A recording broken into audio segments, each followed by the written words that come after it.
Oh, okay. Okay. Hello again. Let's finish talking about Dijkstra's, and then I'll show you some minimum spanning trees. Fun.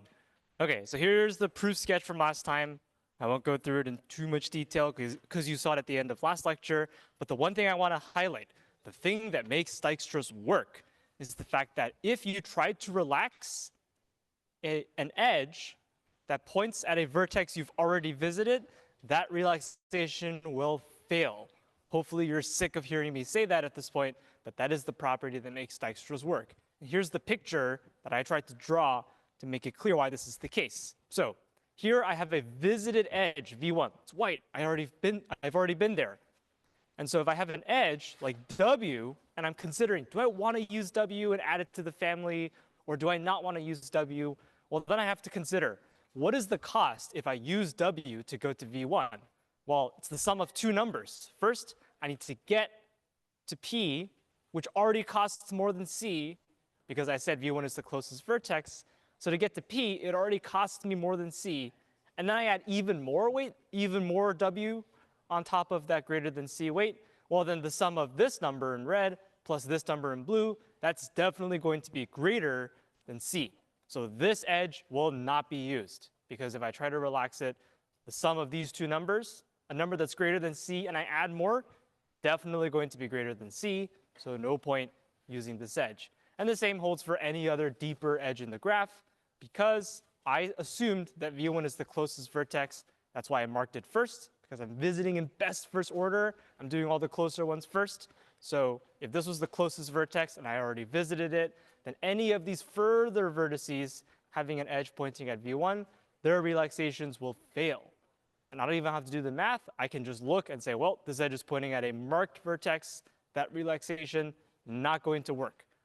So this is a proof sketch. You sort of have to induct it upwards and think about V2, V3, V4 after this. But the process is pretty similar. And again, all of it builds on the fact that if I relax an edge and the edge points at a visited vertex, that relaxation will fail. That edge will never join the family. Okay. So something that maybe you thought of is, well, what if some of the edges have negative weight? So far, all the graphs I've shown you, the weights on the edges, that is the number associated with every edge, and that could represent something in real life like distance of the road or something else, depending on what your graph is representing. Well, so far, I've been shoving positive numbers on those edges, but you could imagine trying to put negative numbers on those edges. But if you do, you have to be careful, because Dijkstra's will actually fail. So all of our proofs and our intuition so far relies on the fact that all of your edge weights are positive, or non-negative at least. So here's an example. Do you remember this little dummy nodes trick that I briefly showed you last time? Well, if you try doing the negative weights on this little dummy nodes trick, how would you add -1 dummy nodes between two vertices? Or how would you add -5 nodes? Doesn't really make sense. And also, if you remember our best first order, I said you should visit all the nodes that are distance 1 away, and then check out all the nodes that are distance 2, and then all the nodes that are distance 3. So you're looking at all the closer nodes before the further nodes. How would you put -1 in this order? What about -2, -5, -100? How would you come up with an order if there were negative edges? So all of this is to say, if I have negative edges or negative weight edges, then the reasoning that we've been using to convince ourselves that Dijkstra's works kind of starts to fall apart. Here's another example of the reasoning we've been using kind of falling apart if I add negative weight edges. So for example, remember the property I've just told you like 5 different times, which is that if I relax an edge and it points at an already visited vertex, that relaxation needs to fail. That's what makes Dijkstra's work. But here's an example where the relaxation succeeds thanks to the negative edge. So right now, the best known way to get to x is 82. So I don't know how to get there, but the best way to get there is distance 82. The rest of the graph is off the slide. Now I'm looking at y, which I haven't visited before, and it's further away. Look, it's distance 101. And so I ask, y to x using this magical negative edge?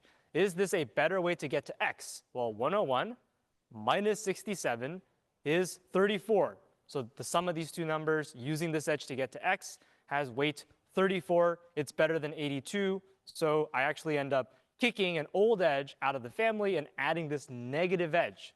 So somehow the relaxation of an already visited vertex has succeeded, and so Dijkstra's no longer works. The proof that we just described falls apart. Okay, great. So be careful with negative edges because they do not work with the analysis we've done so far. If you have negative edges, you need to switch to a different algorithm. Okay, time for some runtime. So this is the one slide, like 2-minute speed run of Dijkstra's algorithm runtime. It's actually not too bad if you consider the fact that if I look at what the algorithm is doing, you can go back and play with the demo. I think it's fun. But if you think about what the algorithm is doing, all that it's doing is doing priority queue operations over and over and over again. Almost everything else Dijkstra's algorithm does is constant time, like adding two numbers, constant time, or comparing two numbers to see who's greater, constant time. So the only real operations that take time that scale with the size of the graph are priority queue operations.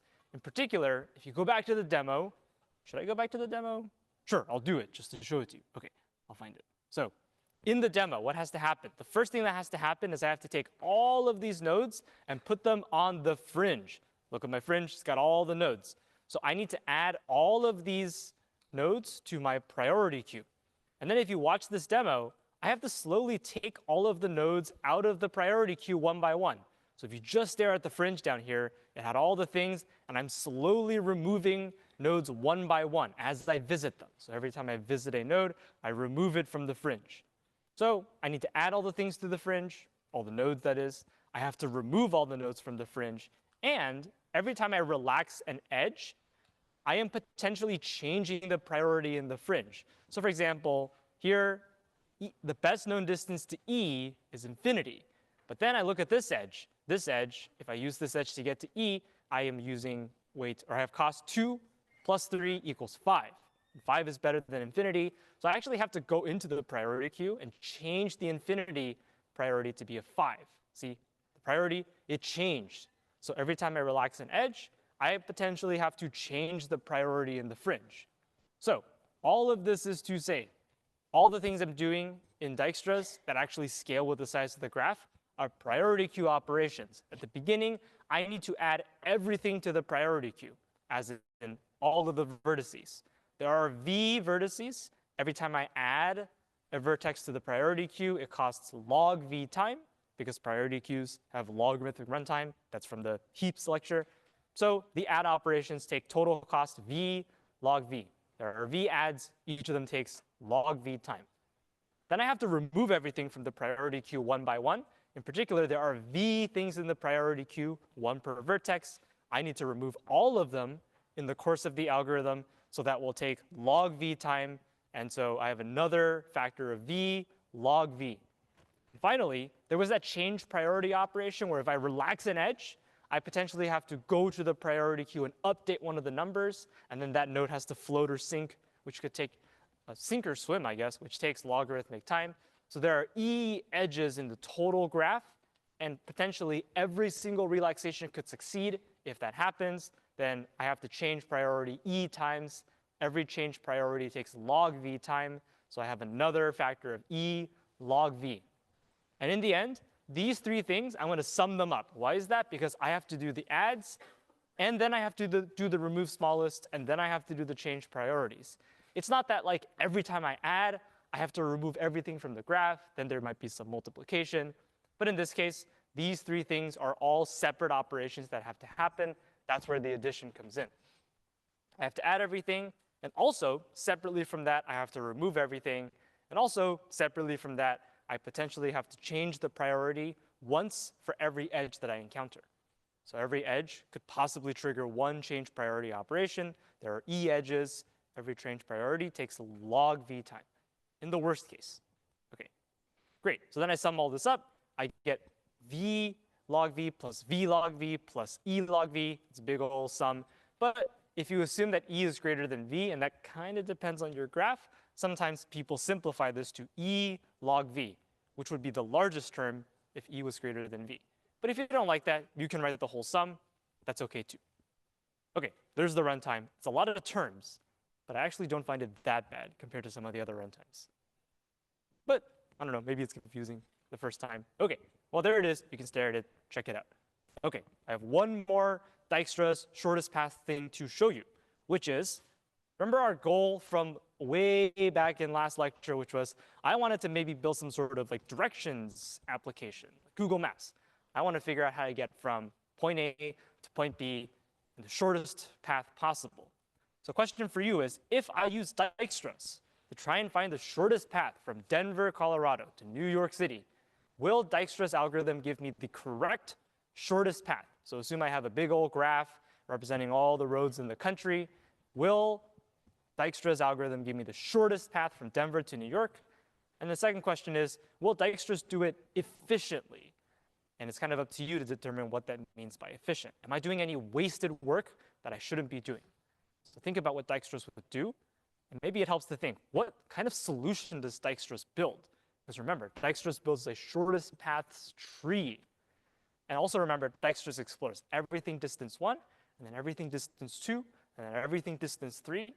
So in this case, the first answer, will it be correct? The answer is yes, because we know Dijkstra's is giving us the shortest paths to all the other nodes in the graph.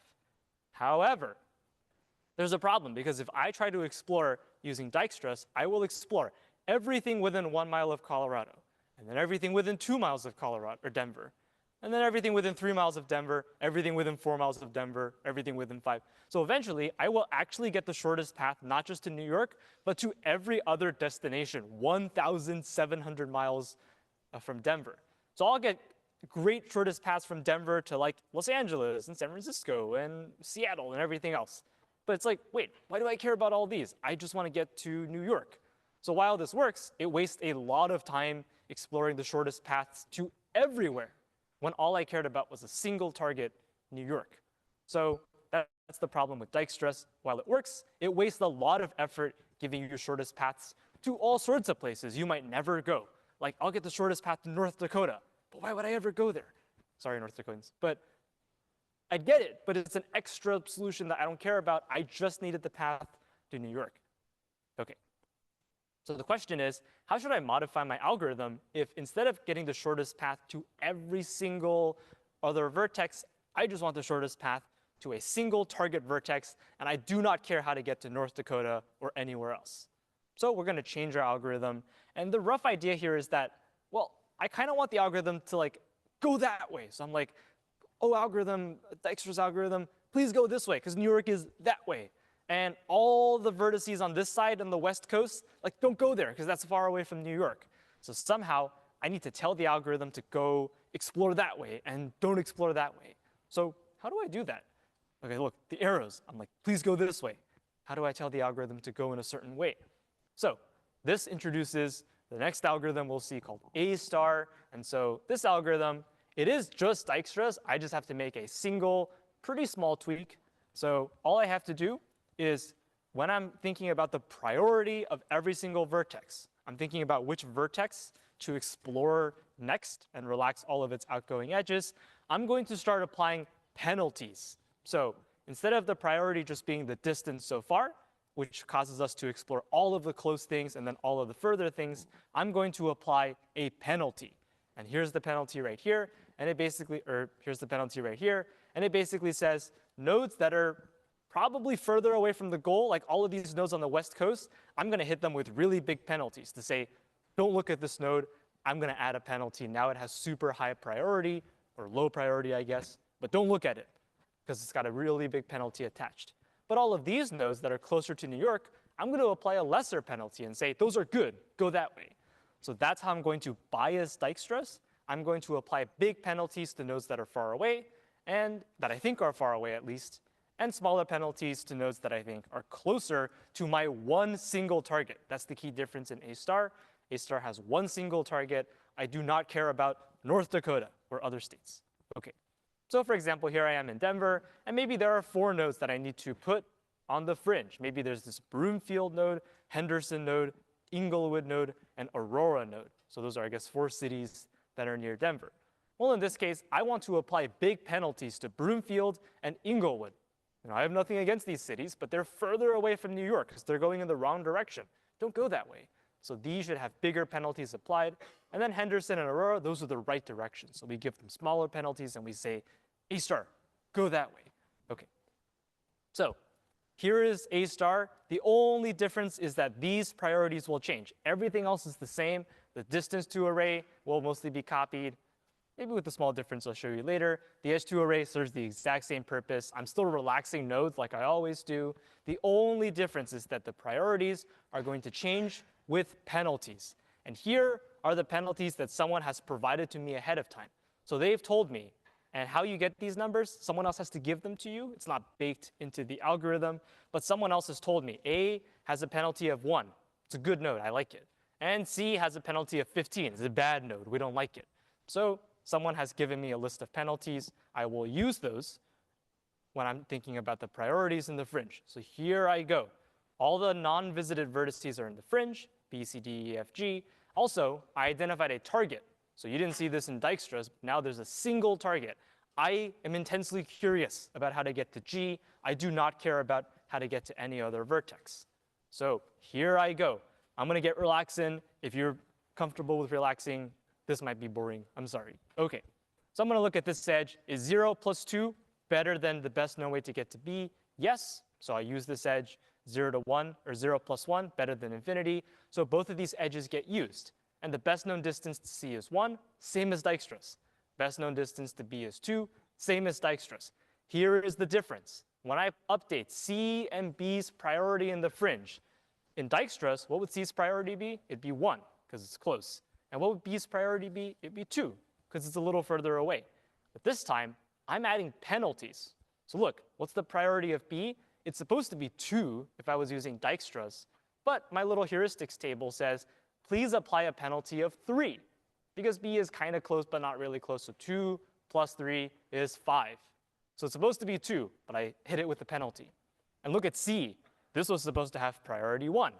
But my list of penalties tells me, please apply a big penalty of 15 to C. We don't like C. So look, C now has a really big penalty, and that means I'm going to explore it later. It's one of those nodes that's like to the west. I don't care about it. OK. So then this goes onwards. The next node I'm going to explore, in Dijkstra's, it would have been C, because Dijkstra's would have said C is closer. It's got distance 1, and B is further. It's got distance 2. So Dijkstra's would have checked out C next, but A star is different. A star chooses to check out B next. And that's because if I look in the priority queue, B has the best priority, the lowest priority. And that's because with the penalty included, B seems to be a better bet. So in Dijkstra's, I explore all the closer things first. In A star, I still kind of explore the closest things first, but I apply penalties to try and get the algorithm to look at vertices that are more promising, that are better ways to get to G, we hope, based on these numbers that someone gave us. So here I am at B. I'm going to start relaxing. So these two should succeed because they're better than infinity. This one, 2 plus 5 is 7, is not better than 1, so this relaxation fails. Those are all things we've seen before. OK. And again, here is where we're updating the priorities. If you know how to update the priorities, you have A star totally down. So look, the distance to D is 13. That's still always true. No priorities being used, or no penalties being used here. The best way to get to D is 2 plus 11 is 13. Best known distance to D. But in the fringe, I need to apply the extra penalty that someone told me of 2, because they think D is pretty good, maybe really good. That's why the penalty is only 2. But I need to apply it. That's why D has priority 15. And likewise, E, the best known distance is 5, just like Dijkstra's. But when I go to the fringe, I can't just put the number 5 here. I need to add the extra penalty of 1 to get 6. OK. And so I go onwards. So the next thing I'm going to take off the fringe, I look at these priorities. The best one is E, because that's the one with the lowest cost or distance so far, plus penalty. I need to account for both. So I take E off the fringe. I'm now going to mark it. And it's time to relax both of these outgoing edges. So I relax. OK, there they go. And again, I update G, I update F. And here's the key thing. Do you know how to get the number 10? Do you know how to get the number 15? If you do, you know how A star works. So how do I get 10? It's 10 plus the penalty of 0 is 10. How do I get 15? F has distance to F is 9 plus f has penalty infinity, so f has priority infinity. Okay. And then eventually, I take g off the fringe, and as soon as I take g off the fringe, I can declare success. Because I take g off the fringe, that means I found a way to g. Look, A, B, E, G. I found the way to G. That's great. And I can declare victory because I found my way to New York, and I'm done. That's all I cared about. So some observations really quickly. One thing to observe is we actually never looked at C or F or D. These were the states like California and North Dakota that we never cared about. Because we don't care about how to get to these vertices, we actually ignored visiting them, and we finished the algorithm a little bit faster. We didn't have to look at all the vertices. That's pretty good. Another thing you'll notice is that some of the paths are actually just wrong. Like, look at the path to D. It's suggesting to go A, B, D, which has cost 13. But the real best path to D, I think, is different. I actually don't remember what the exact path is. Is it A, B, E, G, D? Okay, so the better path to D is A, B, E, G, D. It's okay if you didn't see that. I didn't see it either. But the key idea is this path is actually wrong. So I get the wrong directions to get to North Dakota, or whatever state this is. But that's okay. We don't care about how to get to D. We only care about how to get to G. So A star gives you the right answer for your one target at the expense of giving you the wrong answer, or just no answer at all, for all the other targets. And that's okay, because we just care about a single target. Okay, so the last thing I need to tell you, unless you have questions, okay, the last thing I need to tell you about A star is who came up with these penalties. So it turns out these numbers are not baked into the A star algorithm. Someone needs to make up these numbers and give them to you for every single graph that you can think of. So if someone hands you a graph and says run A star, they also need to hand you a list of numbers, one per node. So I take every node and I match it to a number, and that number has to be some sort of penalty, and I want further nodes to have higher penalties. I want closer nodes to have fewer penalty. So you can almost think of it as closer nodes, or you can almost think of the heuristic, which is what sometimes people call these numbers, as an estimate of how close you are. So I like to think of them as penalties sometimes when I'm running the algorithm. You could also think of them, and it's exactly the same idea, as the estimated cost to the goal. So why are these estimated costs to the goal? Because if someone is far from the goal, I should assign it a big penalty, and that reflects the fact that it's far away from the goal. If someone is close to the goal, I should assign it a small penalty, and that reflects the fact that it's close to the goal. So sometimes you can think of the heuristic, which is just a mapping of nodes to numbers. Every node gets a number for your graph, as the estimated cost to the goal. And it's an estimate. It doesn't have to be perfect. It just has to be good enough to help us bias the direction in the right way. So for example, if I had a graph like this Google Maps graph, how would you estimate, for example, the distance from Henderson to New York? You don't know the exact distance. To know the exact distance, you'd have to run Dijkstra's or run A star. So if I had to take a guess, what's your best guess for the distance from Henderson to New York? What do you like? You could draw a straight line or something and maybe measure that distance. It's not going to be correct, but it might be close. So you can use an estimate like straight line distance from Henderson to New York, and that would give you at least a guess as to how close you are and what kind of penalty you should apply. Because if I drew a straight line from San Francisco to New York, I'd get a really big number that would say, don't go to San Francisco, but maybe Henderson to New York is a smaller number, so A star will check that out. Okay, so that's one possible idea, but remember, this needs to be provided to you for every single separate graph. So it's not that A star gives you heuristics, it is that someone else needs to give you the heuristic before you run A star, or they have to feed it to you when you run A star. Okay, this animation is pretty cool, so check it out. But the final thing I'll say, just really quickly, is that you need to choose good heuristics. So for example, if someone hands you the list of heuristics, or you design it, and you simply write the number 0 for every single vertex. Remember, the heuristic is a mapping of every vertex gets a number. If you start writing 0, 0, 0, 0, 0, well then you're just going to get Dijkstra's algorithm all over again.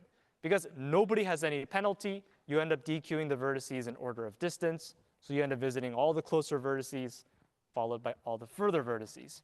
So if you just pick a really silly heuristic, like there's no information about who's closer, and you just write the number 0 over and over again, you just get Dijkstra's algorithm again, no speed improvement whatsoever. However, you need to be really careful. So for example, let's say sorry for insulting all these states today, but let's say we really do not like Illinois for some reason. See, this one's on the slide, so it's not me. Okay, is anyone from Illinois? Woohoo. Okay, no? No? Okay, that means I can, oh, damn, I can crap on Illinois all I want. Okay, so let's say we are intensely disliking Illinois. So we say every single node in Illinois has a heuristic of 100,000. That is, we hate Illinois. We apply the worst penalty we can think of to Illinois. Please don't go to Illinois under any circumstances. That's what we're telling the algorithm, because every node in Illinois gets hit with this gigantic penalty, and our estimate distance from Illinois to the goal is like 100,000 miles. It's so far. Well then, will I get the correct answer? And maybe this picture will help. Will I get the correct answer if I bias A star to avoid any path going through Illinois? I force it to check everybody else before it can check Illinois. Well, then I'll get the wrong answer, because look, the actual answer does go through Illinois. So by applying such a gigantic penalty on paths that go through Illinois, I will actually get the wrong answer, because I will be too scared, or A star will be too scared to explore the correct path. Because you are so Illinois phobic that you don't want A star to go through Illinois, then it will give you the wrong path, because it tries to dodge Illinois at all costs, because that's what you told A star to do.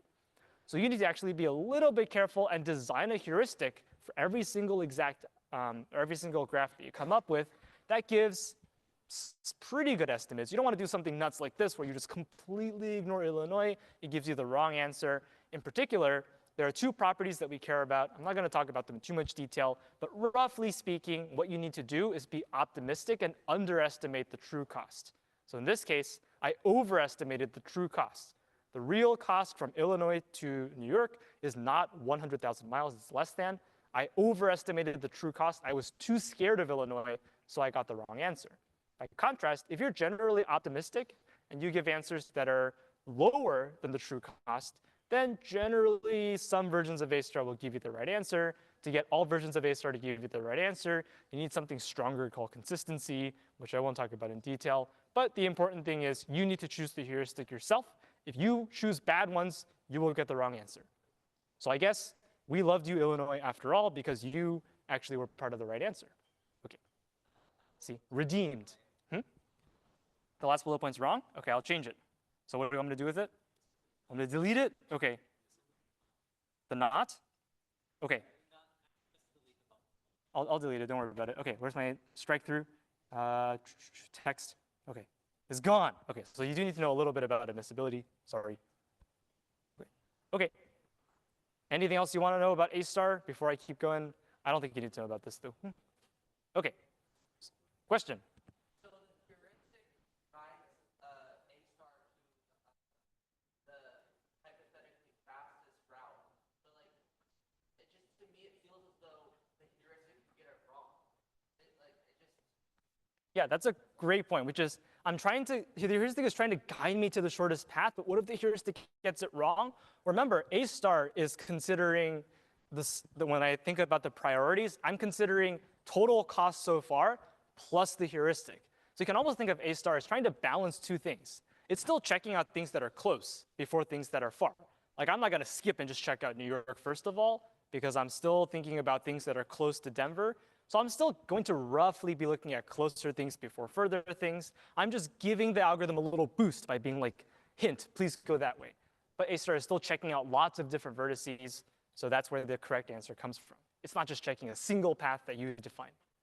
It's still balancing out and using a little bit of Dijkstra's power to try and look for things that are closer before things that are further. But as you mentioned, bad heuristics can actually give you the wrong answer, so you have to be careful.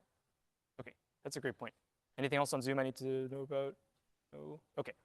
That's it for A star, Dijkstra's, shortest paths. I'm going to switch lecture slides, unless there are any objections. Okay. Look at the flaming tree. It's so cool. Okay. Great. So here's a quick intermission, I guess, the little warm-up problem. This was supposed to be at the start of the lecture, but now it's halfway through. Oh, well. Let's do a little warm-up problem, which is I'm going to give you an undirected graph, and I want you to tell me if the graph contains cycles. Do whatever you want. Tell me if it contains cycles. In this case, just staring at it by eye, the answer is yes, there's a cycle because I look F to E to G to F to E to G, cycle. So How would you do it? And try and think about what algorithms am I even going to say here. It'll take 10 seconds. What data structures would you use? What algorithms? You can use any of them. You don't have to build the full algorithm. Maybe tell me what data structures are good.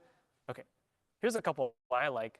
So one algorithm is inspired by depth first search. I will not say it all out loud, but the idea is you run depth first search, and you might start running things like A, B, D, G, F, E. Hey, wait a minute, I've already seen G before. So by running depth first search and looking for vertices that have already been marked, you can actually find cycles. So you, for example, explore A, B, D, G, F, E. And then when you look at E's neighbors, you'll be like, well, there's G, but I've already seen you before. So that's where you find the cycle. There's a little bit of a fix you have to make just to make it totally work. But a depth first search inspired approach will work. So hopefully it feels convincing that depth first search inspired approaches will work, even though you have to be a little bit clever with it to actually implement it. And go try it if you're curious. Here's the second approach, which I find is kind of fun. And so this one actually uses the disjoint sets object from like 25 lectures ago. OK, maybe not that many. But a long time ago, we talked about disjoint sets. And so the idea here is that I'm going to create a disjoint sets with 7 items, A, B, C, D, E, F, G. They're all disconnected. And every single time I see an edge between 2 vertices, I'll connect them. So initially, they're all disconnected. I see A and B. Those get connected together into part of a tree, or like part of a little family. Then I see B to D. So now A, B, and D are all connected. Then I see G. So A, B, D, G are all connected. So every time I see an edge, I will union 2 vertices. And the idea is that let's say I am at the point where G and F and E, because of these 2 edges, are part of the same family. In disjoint sets, I put them all part of the same team. So G, F, and E, you're all part of the same team.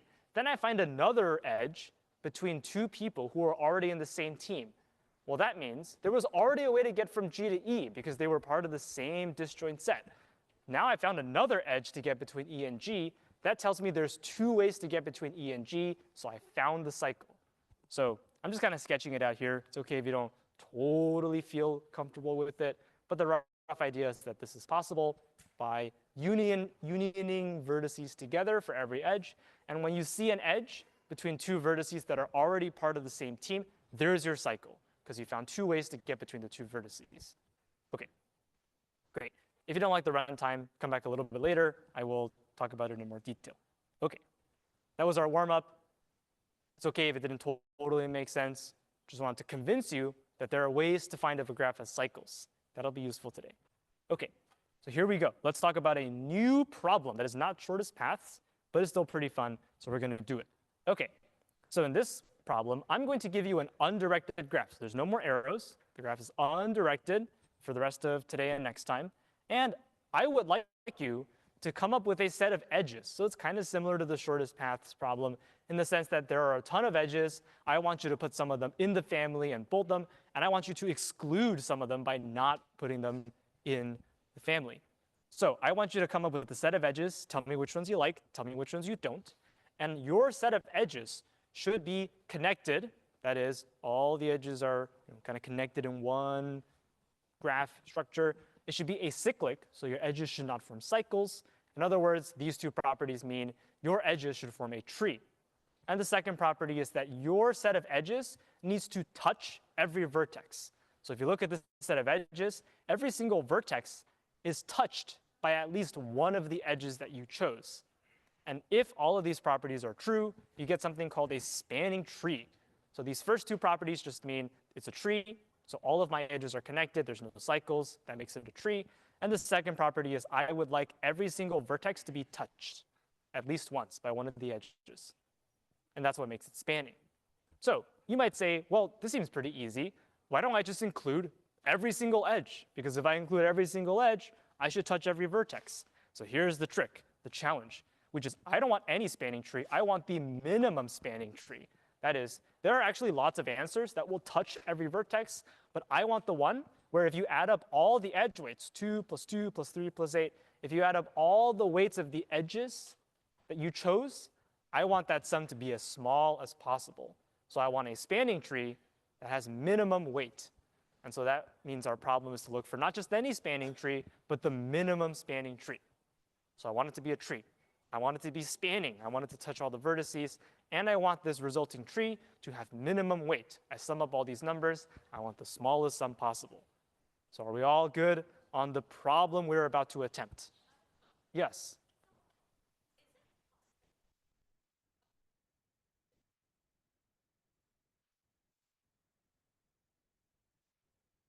Is it possible for a graph to be spanning but not connected? Or the other way around? Maybe I'll show you some examples in like 2 slides, and then we can see. OK, here are some examples that might help.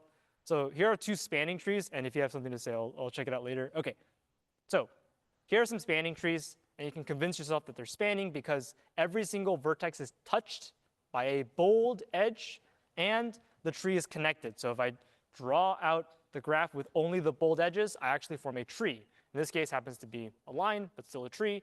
In this case, also a tree. There are no cycles. Everybody's connected. OK, so here are some possible spanning trees, and I want you to tell me if they are spanning trees or not. OK, so maybe this is where your question gets answered. So is A a spanning tree? Who thinks it is? Anyone think it's not? I don't think it is because it's not connected. So see how if I look at this graph, it's got 2 disjoint sections. It's got these 4 vertices and then these 3. There's no connection between them. Is it a spanning graph? It is a spanning set of edges, according to Justin. It's called a spanning forest because there's a lot of trees. Awesome. OK.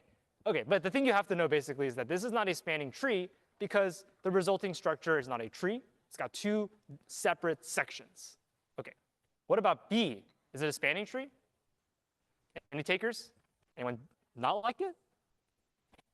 Well, I don't like it because here to here to here to here, cycle. And remember, trees can't have cycles.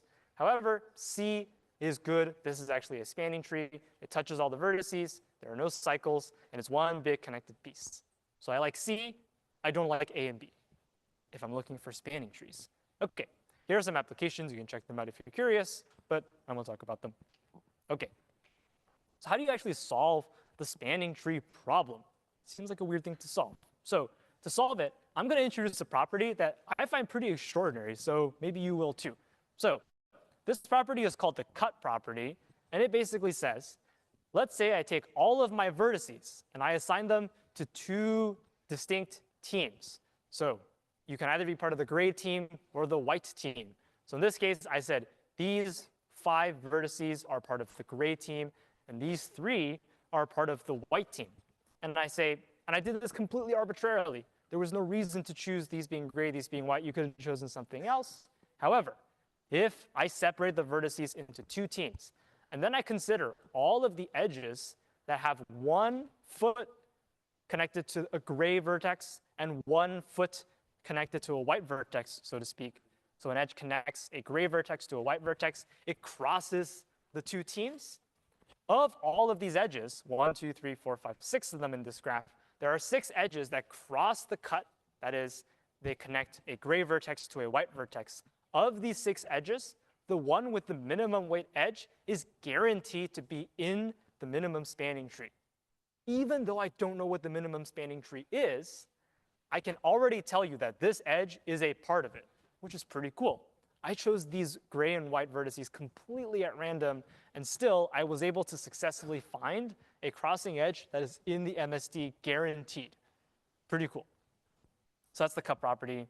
And here's another example to see if it makes sense. So I want you to tell me, this is another cut that I invented, totally at random. I said, these 4 nodes are purple, and these 4 nodes are white. You could have chosen whatever cut you want. You could have been like, oh, you're purple, everyone else is white. You could have been like, 5 and 7 are purple, everyone else is white. You could have done whatever you wanted. I chose to do this, and I want you to tell me, what is the minimum weight edge crossing the cut? I want an edge that has 1 foot touching a white vertex, 1 foot touching a purple vertex, and I want the edge out of all of those with the minimum weight. Because if I find it, I found an edge that is guaranteed to be in the minimum spanning tree, even though I don't know what the minimum spanning tree is. So you can try it out. Here are all the edge weights, by the way. So I can go through and start checking. OK, 0 to 7. Could that be the edge I'm looking for that crosses the cut? No, because this doesn't cross the cut at all. It's got 2 it's touching two vertices and they're both white. So you're not crossing the cut. You're connecting two people in the same team. So you don't count. 2 to 3, same problem. You're connecting two people in the same group. You don't count. 1 to 7, same problem. You're not crossing the cut. 0 to 2, this is crossing the cut. And it's got the minimum weight of all the edges crossing the cut. So if I choose 0 to 2, this edge, this is actually guaranteed to be part of the minimum spanning tree. Even though I don't know what the minimum spanning tree is, I already found an edge in it. I find that pretty cool. That's the cut property. OK, thoughts on it? It's pretty mind-bending that even though I don't know what the tree is, I can tell you this edge is part of it. OK, here's a really quick proof sketch for why the cut property works. This is the kind of thing you'll do in CS70, by the way. So if this seems really interesting, you can check that out. But here's the proof. It's a proof by contradiction. So basically the idea is I'm going to assume the cut property is false and then argue my way to something that's completely absurd. So here I go. I'm going to assume the cut property is false. That is, this edge that I just found, the one that's crossing the cut of minimum weight, is not in the minimum spanning tree. So for the sake of argument, I'm going to say the cut property is false.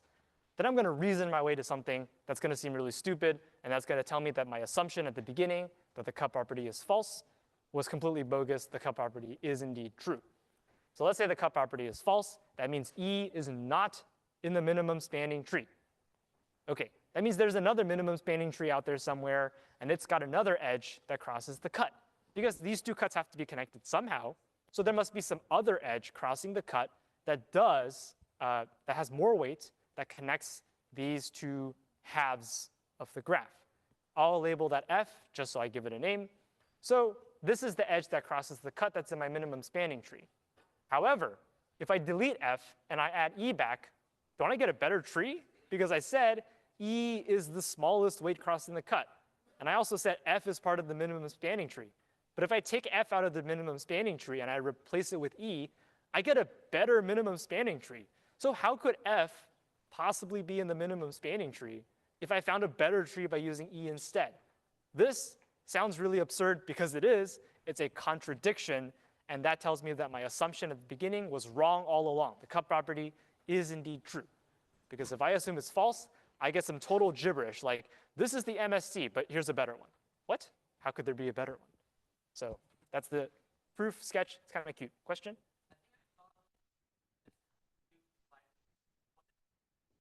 2 slides ago.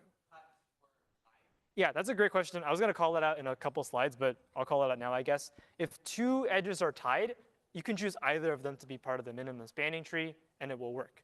You can't necessarily add both, but you can arbitrarily choose one, and you'll get an edge that's part of the minimum spanning tree.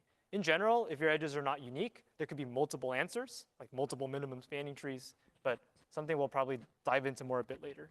That's a great question, though. Each minimum edge will be part of at least one minimum spanning tree. Interesting. OK, that's OK if that didn't totally make sense. It's a good question, though. OK, great. So the cut property inspires an algorithm. And it's kind of silly, but if you run it for long enough, it will work, which is go find a cut. So start assigning vertices to teams at random and be like, oh, you're a gray team, you're a white team. And then find the smallest crossing edge and add it to the minimum spanning tree. Do this until you have a minimum spanning tree. So just go find a random cut, find the edge that crosses it, go find another random cut, find an edge that crosses it, find another random cut. And if you do this enough times, you might get a minimum spanning tree. And remember, trees with V vertices touched have to have V minus 1 edges. That's from like the Dijkstra's lecture. So I'll stop when I get a full tree. That is, I have V minus 1 edges. This will work, but hopefully we all agree it's not super efficient. Because you're here coming up with cuts at random, and maybe you come up with a cut, and the smallest crossing edge is already in the minimum spanning tree, and you've just wasted some work. So this is not super smart, although it will work. It's just very slow. So let's go do something better than coming up with cuts at random. I still want to use the cut property because it's really cool. But I want to do it in a smarter way. So I'll show you 2 algorithms, but kind of 3 to do this. So I'll start with one called Prim's algorithm conceptual version. And then later I'll show you Prim's algorithm optimized version. They're going to seem like totally different algorithms. They did for me. But fundamentally, they're doing the same thing. But if you want to think of them as 2 separate algorithms, you can. But later down the line, you'll eventually realize One of them is actually the same as the other. It's just that this one is slower and the optimized variant is faster. Okay, that will make more sense once I show it to you. This algorithm is almost so simple. I just wanted to show it to you in an example, and then I'll talk about it. So here I go. I'm going to start from an arbitrary start node. By the way, this is where I should mention the minimum spanning tree is a property of the whole graph. So I can hand you a graph and be like, give me the MST. I give you this graph, I'm like, give me the MST. However, I cannot hand you a graph and say, give me the shortest path tree. Why is that? Why can't I just give you a graph and be like, tell me the shortest path tree? Because if I do that, your first question to me should be, shortest path from where? Do you want the shortest path from A to everybody? Do you want the shortest path from D to everybody? So if I give you a graph and I say, give me the shortest path tree, you would ask me, what is the starting vertex? So to get the shortest path tree, I need to give you a graph, and I also need to tell you where to start. By contrast, in a minimum spanning tree, I can just give you the graph and be like, tell me what the set of edges are that touches all the vertices with minimum weight, and that's it. There does not need to be a starting edge or starting node. And that's the difference between the two, or one of the differences. So just wanted to mention it. That being said, I'm probably about to confuse you even further because Prim's algorithm, it does choose a start node, but it chooses it totally at random. This is just because I have to start somewhere. It's not because someone specified a start node. So don't get it totally confused with Dijkstra's. In Dijkstra's, the user tells you the starting vertex. In Prim's, I'm just picking one at random because I got to start somewhere. But it's not something the user has to specify. OK, here we go. I am starting here. I am going to mark it. Look, it's marked. And by marking it, I actually created a cut. Do you see the cut? The cut is everybody who's marked is part of one team. Everybody who's not marked is part of the other team. So just by marking a vertex, I actually created a cut, which is kind of nice. Let's use the cut to find an edge. So I need to highlight all of the edges with 1 foot in the marked vertex and 1 foot in an unmarked vertex. That turns out to be these two edges. And try and convince yourself why all of these other edges are not crossing the cut, because they all touch two unmarked vertices. So of these two, who is about to join the minimum spanning tree? Is it 2? Is it 1? I think it's 1, because it's got the smallest weight. So thanks to my cut property, I know 1 is part of the minimum spanning tree. I bold it. Welcome to the minimum spanning tree. OK, good. Now I'm going to mark C. Why do I mark C? Because it's part of the minimum spanning tree. It's being touched by one of the bold vertices. So I'm going to mark C because it's part of the minimum spanning tree. And guess what? I have another cut. And do you see the cut? It's the cut between all the visited vertices or the marked vertices that are inside the minimum spanning tree that are being touched by the bold edges, and everybody who is unmarked, who is not touched by one of the bold edges. So try and predict who's part of the cut. Like A to B is part of the cut, I think, because it's got 1 foot in marked vertex, 1 foot in an unmarked vertex. 5 is part of the cut, 1 and 15. Those are part of the cut. So using my new cut, the second one I've come up with, I can choose an edge to join the family. I'm going to choose the one of lowest weight, which is 1. So now it's part of the family. And my cut changed because my cut is always everybody inside the minimum spanning tree, that is, everyone touched by a bolded used edge. So it's A, C, and E are the ones touched by my bolded edges. And then everyone else is unmarked. There's my cut. So now it's your turn. These are all the pink edges that are crossing the cut. That is, they have 1 edge or 1 foot touching a marked vertex that's inside the MST and 1 foot touching an unmarked vertex that's not in the MST. So which of these should I add? And this is the point that someone asked about earlier, which is there's actually a tie. There are 2 winners. You could add A to B, or you could add E to D. Both of them would be valid choices. Now, you shouldn't add both because there's only one of these edges is guaranteed to be in the MST, but it turns out you can choose either one and you'll get the right answer, or you'll get a right answer. It may no longer be unique because there's a tie. So all of this is to say if there's 2 edges that are tied for being the smallest crossing edge, you can just pick either of them. Algorithm will work just fine. So I'll pick D to E. But if you want to, you can pick A to B, finish the algorithm, have fun with it. All right, so let's wrap up. Here are my 4 edges that are being touched by the minimum spanning tree. So I need to consider another cut. And remember, the cut says I need to look at all the edges crossing the cut. Those are all the edges crossing the cut. By the way, Does anybody have a bad feeling about this? Because this is a lot of pink edges to consider. So our algorithm next time will make this a little bit faster, but for today, let's just gut this out. That's a lot of edges to consider. Those are all the edges crossing the cut. Which one has smallest weight? D to G, U. So I'll add you to the family. Now I have another cut. I consider all of the edges, and again, I hope you have a bad feeling about this because that's a lot of edges to consider, including some edges we've already considered like 5 times. But we're going to consider it again today because this is the conceptual version. So of all these edges, F to G is the smallest edge crossing the cut, so I add it. And finally, this is the last cut, and this cut, A to B, has the smallest weight, so I add it. And now I can stop because all the edges are being touched. Equivalently, I have V minus 1 edges. And I know that if I have V minus 1 edges and there's no cycle, I get a tree. So that's my solution. I can stop. I'm done. I have my minimum spanning tree using conceptual prims. Here it is in a description. So I pick an arbitrary start vertex. Very important. The user is not telling me where to start because the user doesn't care where I start. The solution has no notion of a start vertex. It's just the property of a graph, unlike Dijkstra's and shortest paths. However, I got to start somewhere. So prim says, let's start somewhere, and let's repeatedly check cuts and add the shortest edge that has 1 foot inside the MST, or 1 vertex inside the MST, and 1 foot outside the MST being constructed. Do this over and over again until everyone's connected up with V minus 1 edges. And why does this work? Hopefully you feel convinced that it works because I was simply using the cut property over and over and over again. Okay, so am I out of time already? Oh no, okay. I got too excited by the A star and all that good stuff. Okay, well, I guess I'll call it here for now. So come back next time to see Prim's algorithm in faster edition because this was super slow. All right, see you next time. And to go apologize to the TAs for falling behind. Okay, well, I'll see you next time.